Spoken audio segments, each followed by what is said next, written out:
Magandang araw mga kababayan. Welcome back to our channel, kung saan tinatalakay natin ang pinakabago at pinakaimportanteng balita tungkol sa modernisasyon ng ating sandatahang lakas. May panibagong malaking kilos militar sa Indo-Pacific, at hindi lang ito basta-basta.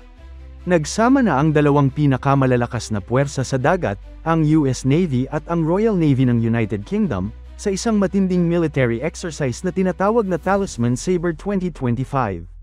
Ang tanong ngayon, bakit ito mahalaga para sa Pilipinas? Ano ang epekto ng pagsasanib puwersa ng US at UK sa rehiyon? Alamin natin. Pero bago tayo magsimula, tandaan natin na ang matatag na Pilipinas ay hindi lang nabubuo sa lakas militar, kundi sa maayos na pamahalaan, paglaban sa korupsyon, pagtanggi sa political fanaticism, at pagsugpo sa fake news. Mahalaga yan para sa tunay na seguridad at katatagan ng bansa. Ang exercise Talisman Sabre ay ang pinakamalaking military exercise na ginagawa sa Australia, at ngayong 2025, mas malaki pa ito kaysa dati. May humigit kumulang 35,000 personnel mula sa 19 na bansa ang kasali, at ang operasyon ay sumasaklaw mula Darwin hanggang Brisbane, Northern Territory hanggang Queensland. Sa gitna ng lahat ng ito ay ang UK Carrier Strike Group, pinangungunahan ng HMS Prince of Wales, at ang US George Washington Carrier Strike Group. Mga kababayan, ito ang mga barkong bumuo sa napakalakas na dual carrier group na nag-ooperate ngayon sa Timor Sea. USS George Washington isang nuclear powered aircraft carrier ng US Navy. USS Robert Smalls Guided Missile Cruiser. USS Shoup Arleigh Burke-class destroyer. HMS Prince of Wales British aircraft carrier, may F-35B stealth jets. HMS Dauntless British Air Defence Destroyer. RFA Tide Spring Royal Fleet Auxiliary Tanker. HMAS Sydney Hobart Class Destroyer ng Australia. Hannams Roald Amundsen Frigate mula Norway. HMCS Ville de Quebec Frigate mula Canada. Ibig sabihin nito, hindi lang US at UK, kundi may support mula Australia, Norway, at Canada. Allied Force in full show of power. Isa sa pinakaimportanteng elemento dito ay ang carrier aviation, lalo na ang F-35B Lightning jets ng UK. Ito ang mga stealth fighter jets na kaya mag-take off kahit sa maikling runway, at madalas ginagamit sa maritime operations. Bukod pa dyan, meron ding mga Merlin at Wildcat helicopters on board na ginagamit sa anti-submarine warfare, surveillance, at search and rescue. Hindi lang Navy ang dala ng UK. Sa Talisman Sabre 2025, kasama rin ang UK Commando Forces, British Army Ranger Battalion, Royal Air Force Voyager Aircraft, Space Command at Cyber Warfare Units, Military Medics. Kumbaga, buong UK Armed Forces ay sumabak sa operation na ito. Kumpleto rekado, lupa, himpapawid, dagat, pati space at cyberspace. Ang carrier group ay kasalukuyang nagpapatrolya sa northern waters ng Australia, habang may amphibious raids na isinasagawa sa Shoalwater Bay at northern Queensland, halos 400 milya mula sa Brisbane. Isa itong full-scale combat simulation sa bayang kilos ng mga barko, jets, commandos, at logistics units. Pinapakita nila ang kahandaan ng mga allied nations sa kahit anong banta, lalo na sa Indo-Pacific. Mga kababayan, ang Indo-Pacific ay ang pinakaimportanteng strategic region sa mundo ngayon. Kasama rito ang West Philippine Sea. Ang pagsasanib ng US at UK forces ay malinaw na mensahe sa sinumang bansa na nagtatangkang magpakita ng lakas sa rehiyon, yes, kabilang na dyan ang China. Ang ganitong mga exercises ay nagpapalakas ng presence ng Allied Navies sa rehiyon, na indirectly nakakatulong sa Pilipinas. Bukod dyan, kapag may conflict o escalation, mas mataas ang posibilidad na may support agad mula sa allied nations na may kakayahang mag-deploy ng aircraft carriers at long-range air assets. Hindi ito simpleng training lang.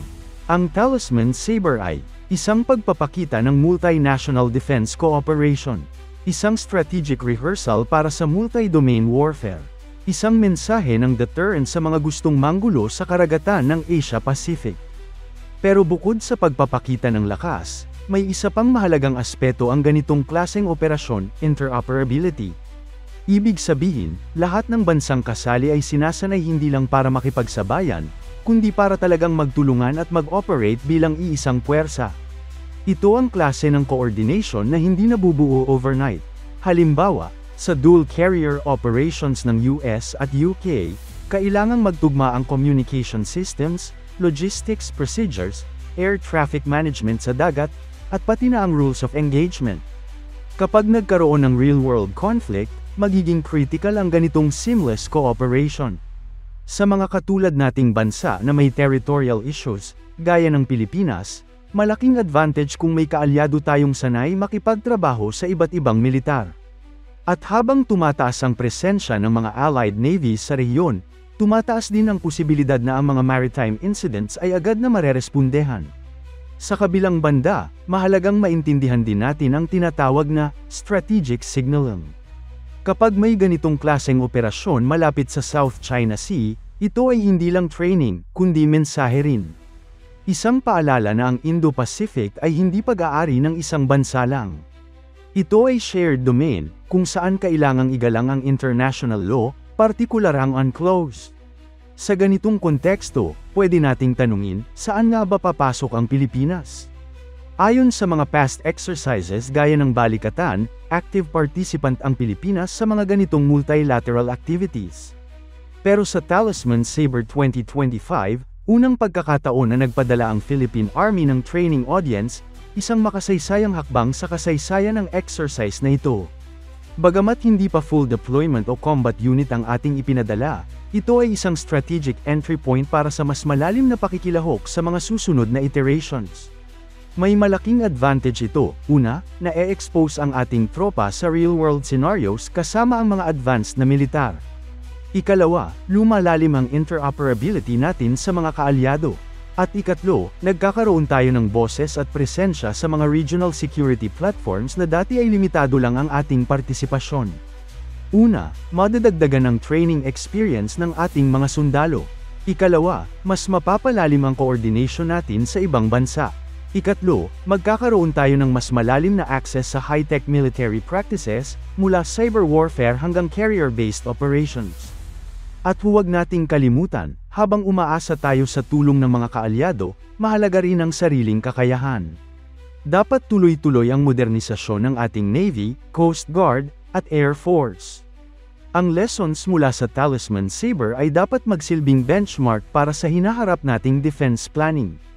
Kung titignan natin sa mas malawak na perspektibo, pinapakita ng US at UK na hindi nila pababayaan ang kanilang mga kaalyado sa rehiyon. Kaya mga kababayan, habang tahimik ang Pilipinas sa issue, gumagalaw na ang mga kaalyado natin sa likod ng eksena. Ang tanong, handa ba tayong makiisa kapag tayo na ang nasa gitna ng aksyon? Kung gusto nyong malaman pa ang susunod na galaw ng mga puwersang pandagat sa Indo-Pacific, i-like, subscribe, at i-follow ang channel na ito. Hanggang sa muli!